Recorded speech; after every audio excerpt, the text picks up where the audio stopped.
Welcome everyone to Today's Point, the show where we dive deep into the events shaping our world. I'm your host Ethan, and today we're dissecting a moment that has sent shockwaves through the geopolitical landscape. The air is thick with tension and uncertainty.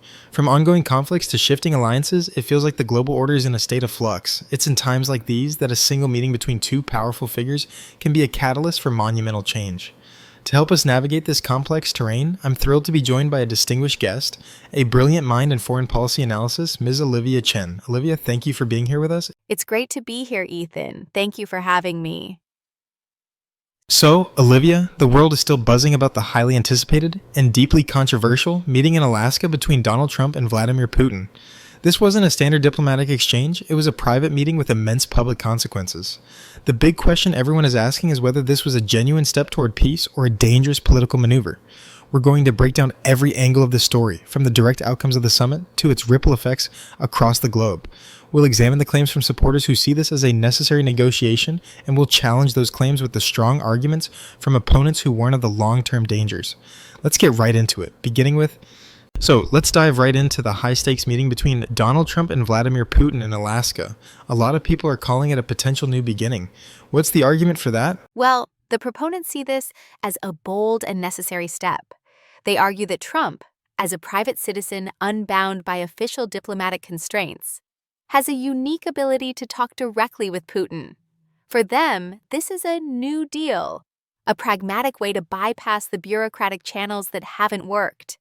The mere act of the two leaders meeting and talking is, in itself, a success. They believe this opens a crucial back channel for future negotiations on core security issues, even if a formal agreement wasn't reached. That's a compelling point, but on the flip side, many critics view this as a major step backward. They see it as a cold shoulder to Ukraine and its allies. What's their main concern? The opponents argue that this summit was nothing more than a political stunt that gives Putin unnecessary legitimacy on the world stage. They believe the lack of a public, formal agreement isn't a sign of subtle diplomacy, but a stark indicator of failure. They're worried this sends a dangerous signal to authoritarian regimes worldwide, showing that Western resolve can be easily fractured. So what's the prediction from both sides?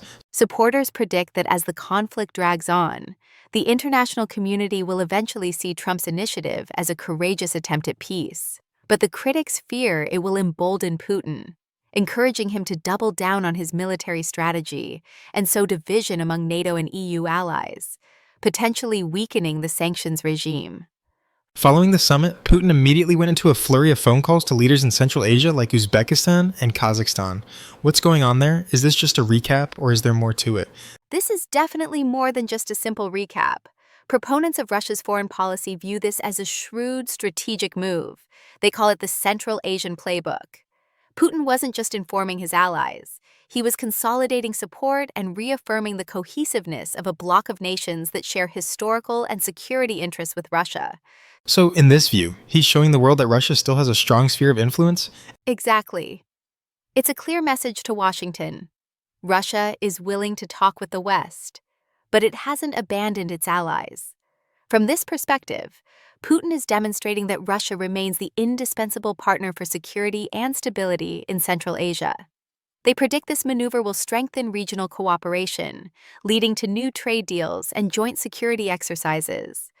But what do the critics say about this? Are they worried, or do they see this differently? Opponents see this as a desperate performative act. They argue it's a sign of Russia's growing isolation and its urgent need to appear relevant.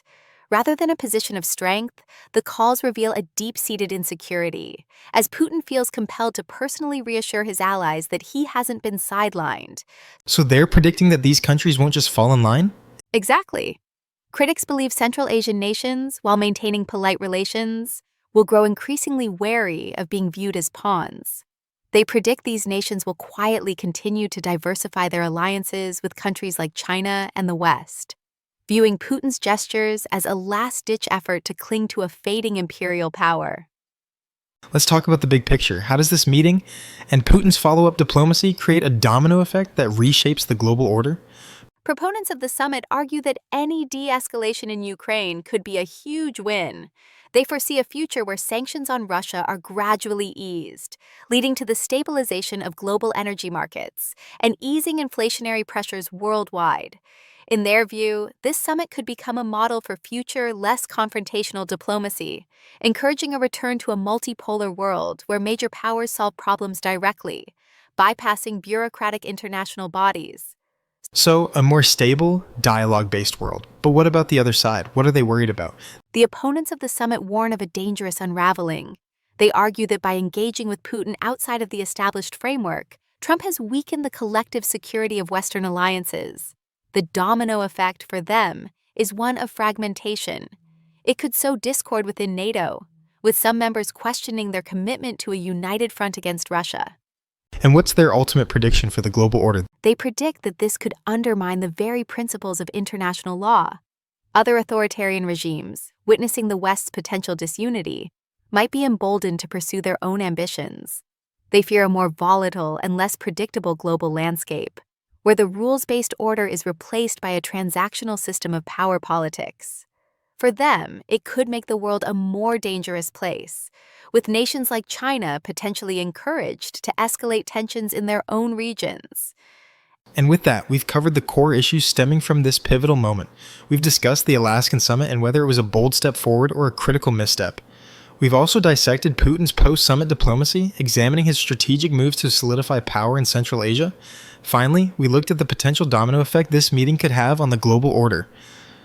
Now, we turn the conversation over to you. The future is unwritten and the possibilities are endless. We want to know what you think. Will this summit pave the way for a more stable, multipolar world, or will it lead to greater fragmentation and conflict? Will Putin's efforts to rally his allies prove successful, or are Central Asian nations quietly diversifying their allegiances? What do you believe the long-term impact of this meeting will be on global security? We want to hear your thoughts. Please share your opinions and predictions in the comment section below. Let's create a space for a thoughtful and respectful discussion. Thank you so much to our incredible guest, Olivia Chen, for her invaluable insights today. And thank you, our listeners, for joining us on today's point. Stay tuned for our next episode, where we'll continue to analyze the stories that matter most. We'll see you next time.